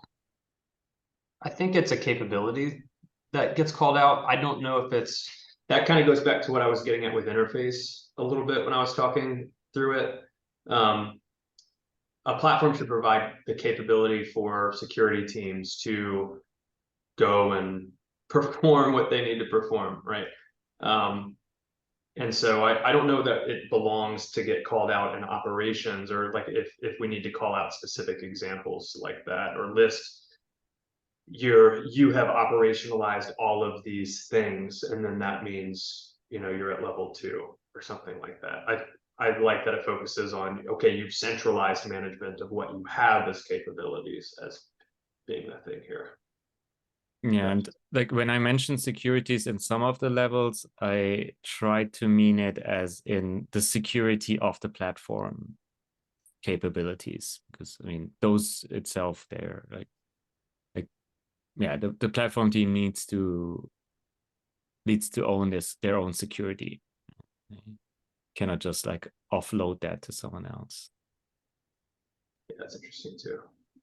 I think for me, it was also, especially in the cloud native space, your central security might not even have the right level of detail to be able to help you with the security of cloud native tooling. Yeah, it's interesting. That's a tough one, because that one would be great for an even like a blog post or another conversation or a breakdown to record or something, because I could also see providing tools to enable security teams to control access to the platform by consuming security related functions from the platform. It's just kind of funny chicken and egg there. Yeah. Yeah, I think, very good side. And this is the exact example of where this document can't cover all of those things as much as we wanted to. And so this is the type of stuff I hope people are kind of, look, the reason we're doing a maturity model right now is because it's an offshoot of a conversation that we had when talking about the white paper, right? So the offshoot, all these conversations that we're having that can't quite fit into the framework that we're using to write this paper is not because they're not good content to be produced. It's because they need their own home, right? So if there's something like a deep dive on the security and your experiences with that in databases and with platforms, like we would love to have a deep dive on what security looks like around a platform. And we can start that at any time and start having conversations about it and figure out how to tie it into the rest of the documents that we're creating. So yeah, very good point. I think, Pooja, to your question, so the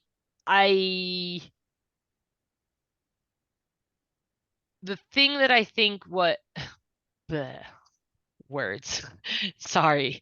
It's been almost 2 hours. So someone's gonna watch back this video and be like, wow. So the points you're making are really interesting, and I have to admit I haven't been able to fully consume the like long comment down here at the bottom. So yeah, I'm I sorry. want It's to do like a that. lot of brain dump in there. No, I think it's great, and it's exactly like that allows for that asynchronous thought process. I'm just calling myself out of that, like I haven't managed to do that yet. But I think that like I can see in the top of it that you're basically calling into question the like reality in different organizations on if defined responsibility matrices or defined like who owns like upgrades and things like that is something that genuinely waits till the last level, Yeah. or if that's something that needs to come in sooner. And I think yeah, and I'd be super curious for the people on the call right now, like where your experiences are with that, because I would say my experiences are, and this is always just built on the experience of the people that contribute, which is why I fight so hard to get so many people into it, because that's how we get the most realistic kind of industry view. My experiences are that there's a like an expectation that it's on the centralized team without always giving them the access or capability to actually manage all of those things, and the clarity of like the number of database upgrades I've done where I'm like, I don't know if this application can use that newer version of the database. Like, right?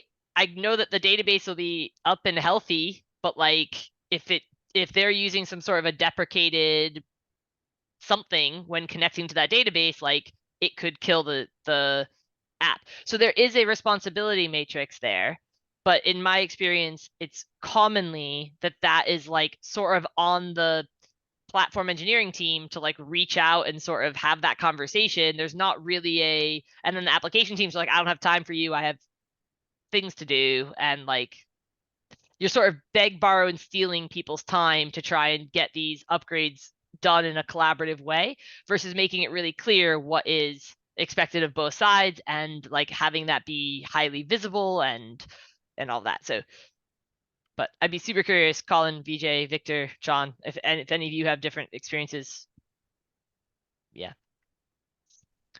Yeah, I tried to also make write a little bit of that notion into the last level in terms of like there is some quality assurance and progressive rollout, but for like bigger changes, there's like migration processes, adoption plans, and that's like the platform team working with their end users to like get them to the next Kubernetes version because 125 broke a lot of APIs, or they can't use pod security policies anymore and need to move to Gatekeeper or Kyverno or I think that like I think that automation is a really, so to me, I guess maybe there's like a hidden thing I should call myself out on, is that in all of our conversations, we've been very adamant that like not everyone should get to level 4, and that like level 4 should be aspirational in a lot of ways and all those things. And I wonder if like you can reach too far. You can make it so that no one ever wants to get to level 4, and we don't want to do that, right? We want it to be that there are organizations where optimization is the right play for them, right? I think in my head, this is really good. This is why I wanted something concrete to look at. In my head, I think that these comments you've made are spot on, and I think I was expecting those to show up at level 3. Because I think what I was expecting at level 3 is that you have a really high performing team that knows how to manage upgrades and does so in an automated way where possible, but a migration plan where necessary.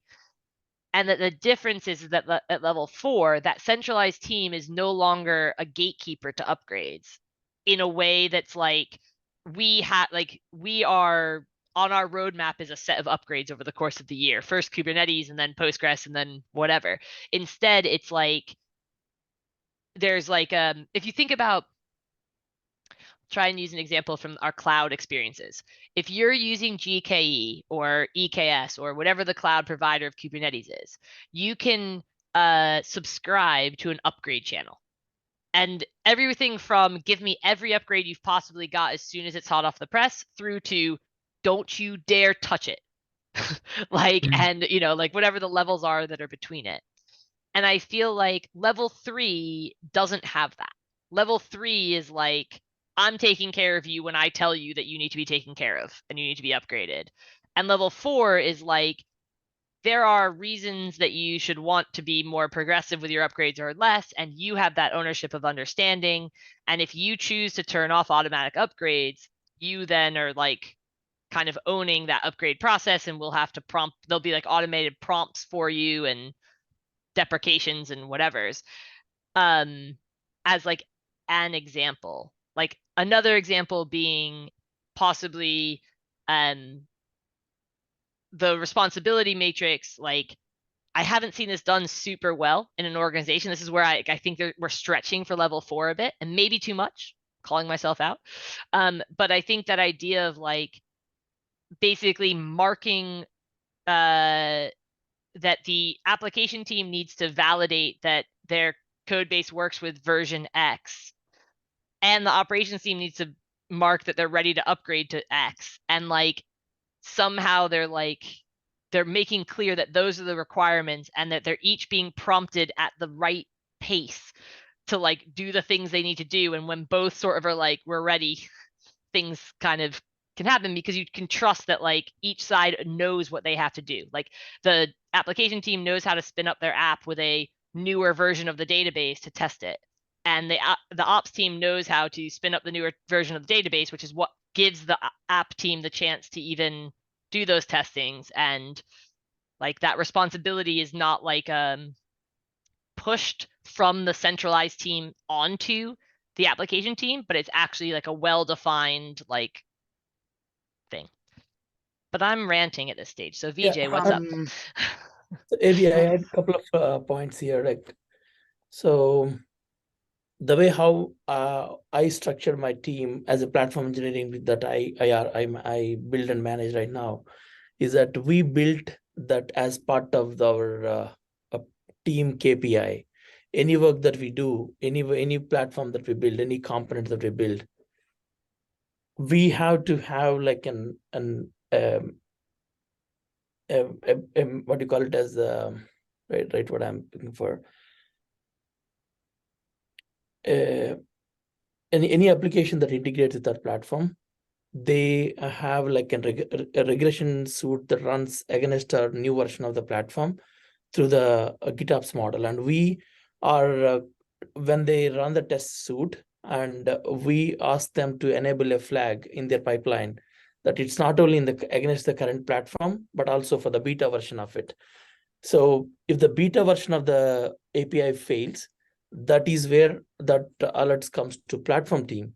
And the main version of the platform, if something goes wrong, that goes to application team. The reason is that we want application teams code base for our validation. At the same time, we don't want them to deal with what the problem is. We want to deal with it. So that's how we call ourselves as a matured platform team and platform engineering practices that we build upon. And what you're referring to is like a balance between these application and platform teams. Makes sense to a certain extent, but central teams being proactive on future releases gives two values. Number one, we can test our own platform that we're building. Number two, we know what kind of errors that the application teams might get, so we can improve on for upcoming releases of the platforms.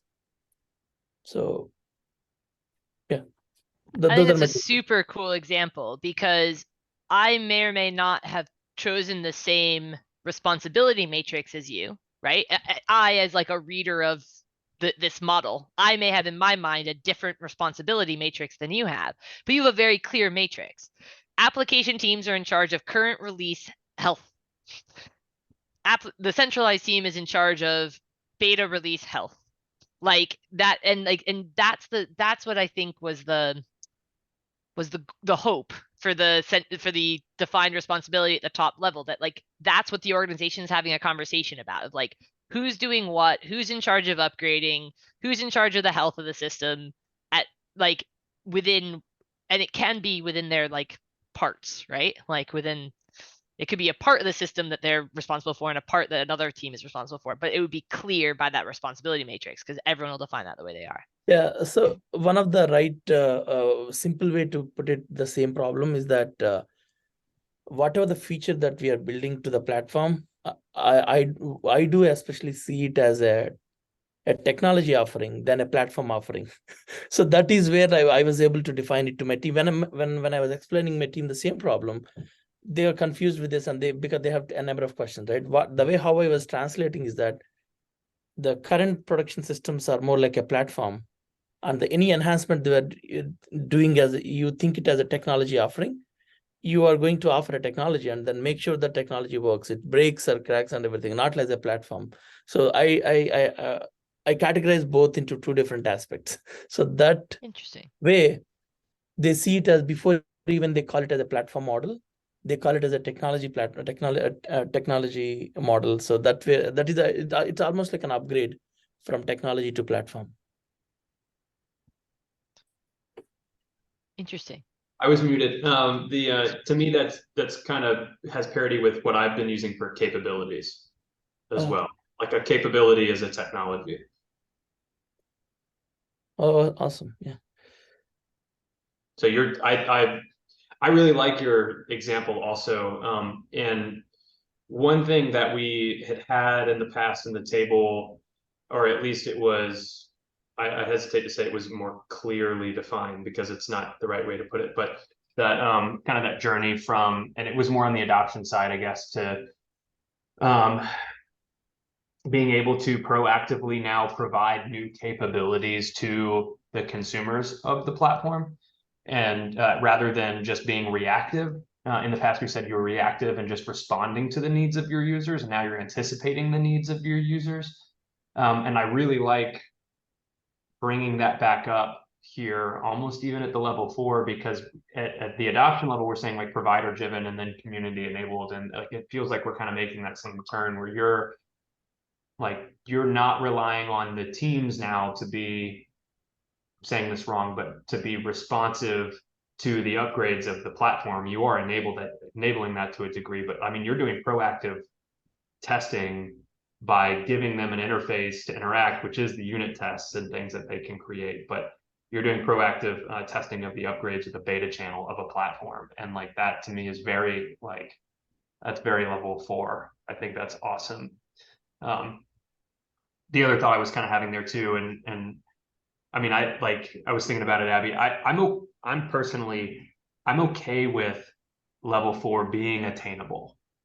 Yes. And like having it not be super aspirational in some cases.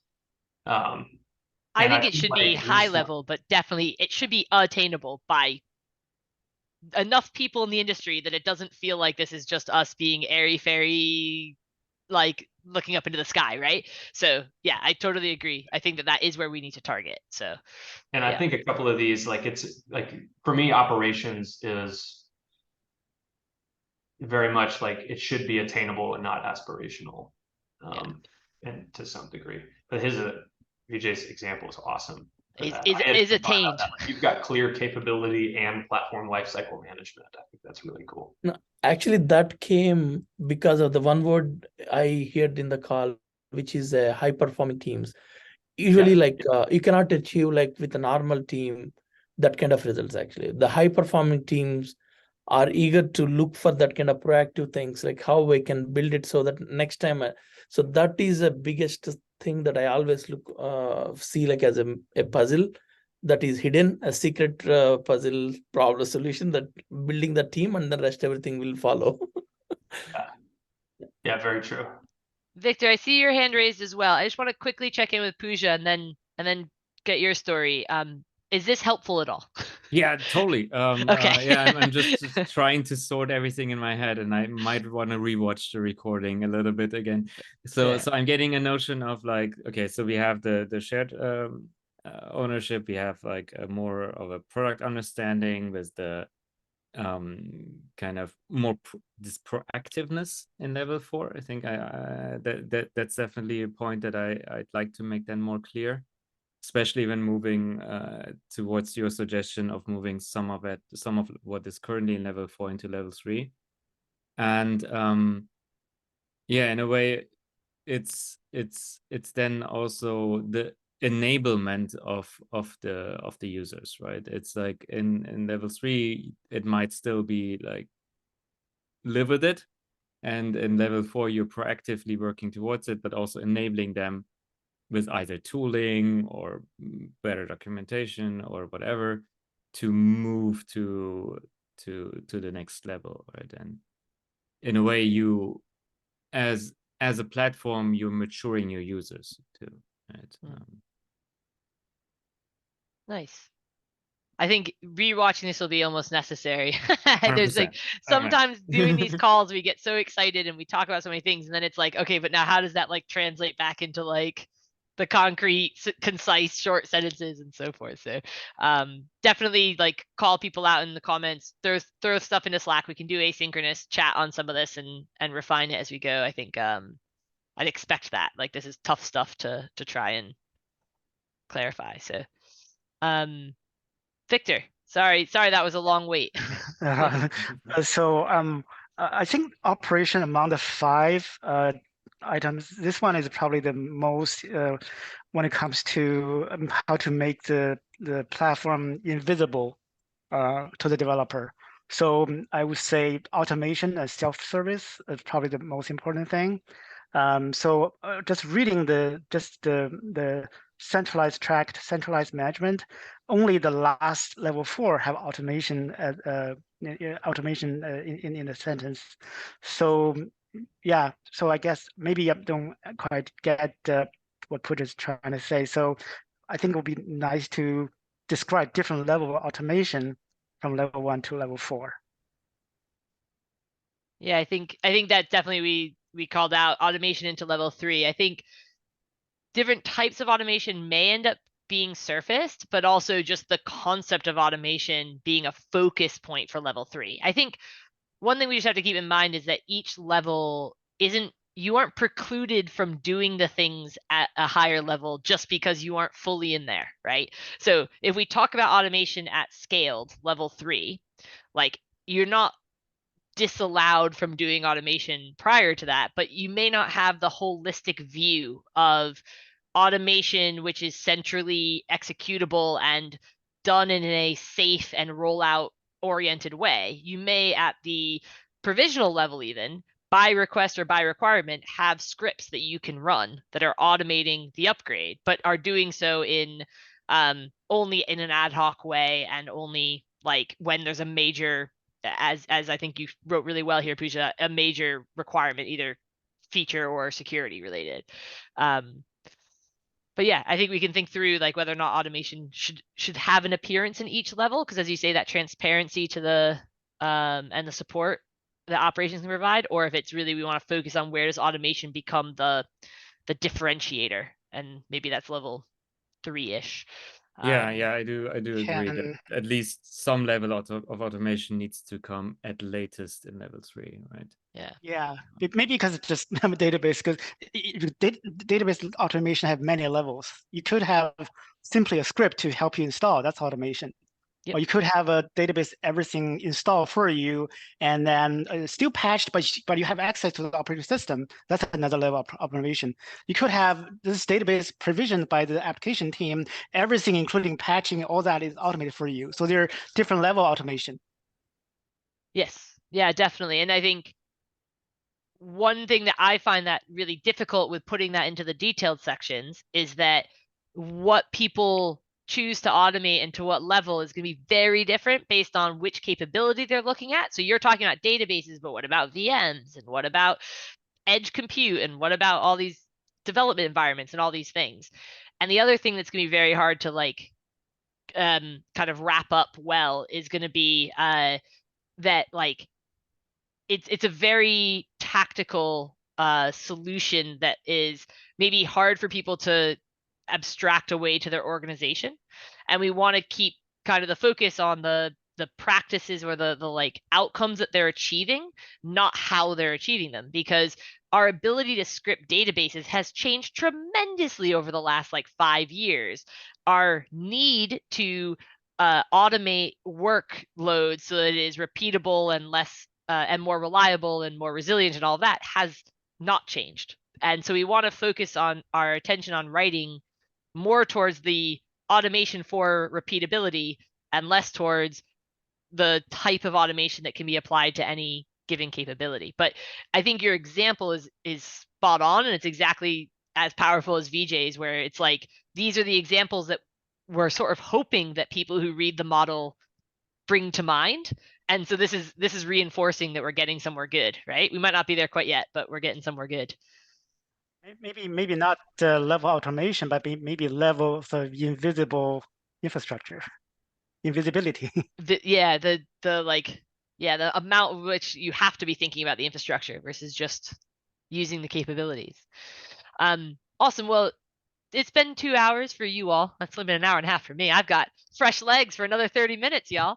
No, I'm just kidding. But genuinely, really big thank you to Colin for getting us started here, and to everyone for sticking out on these long calls. I think these are so powerful. I personally get so much for them. So if nothing else, selfishly, thank you for spending the time on the calls. We've got kind of a week and a half or so until we want to try and get these refined. So let's figure out what we need to do on digging into some of the other detailed sections as well as people gain a bit more confidence in them. But yeah, give a shout in Slack. We can do stuff asynchronously as well. I'm really excited. Yeah, and what's the plan for getting them into GitHub? Is it to do it on the website? That's Okay. my plan. I hadn't gotten that far yet, Colin. Seat of my pants here. Seat of my pants. But yes, my plan was to throw it straight onto the website and Cool. yeah, get that merged. So yeah. Cool. Thank you, Abby. Again. No stress. Maybe one last request from my side, rest everyone can drop but because it's 2 hours long call. So thanks everyone, nice meeting you all. So maybe I went through the summary that you started with, and thanks for that. And especially like I was little confused when I was writing the initial version of it, and I had but this is definitely a very good start for me. So I will build upon from here, and then I use industry references too. And maybe sometime next week I'll have a asynchronous call with you to make sure that we are getting into the right line, because it's September 10th is almost like 10 days and we should definitely target that line date. So I'll Awesome. definitely. Yeah, as I said, I by no means think this is literally just a brain dump from me. It's by no means polished, and I'm already unhappy with aspects when I read it back myself. So please consider this as just a starter for us, and yeah. It'd be great. I look forward to it. And what I might do is try and book one more call for us as a group to be able to dive into stuff, and then kind of do what I did with the table, which is like have a big group call, have everybody shout their opinions in different directions, and then I'll just take some calls and like get a draft in. And then it worked out pretty well, I think, for the table when taking into account everyone's thinkings.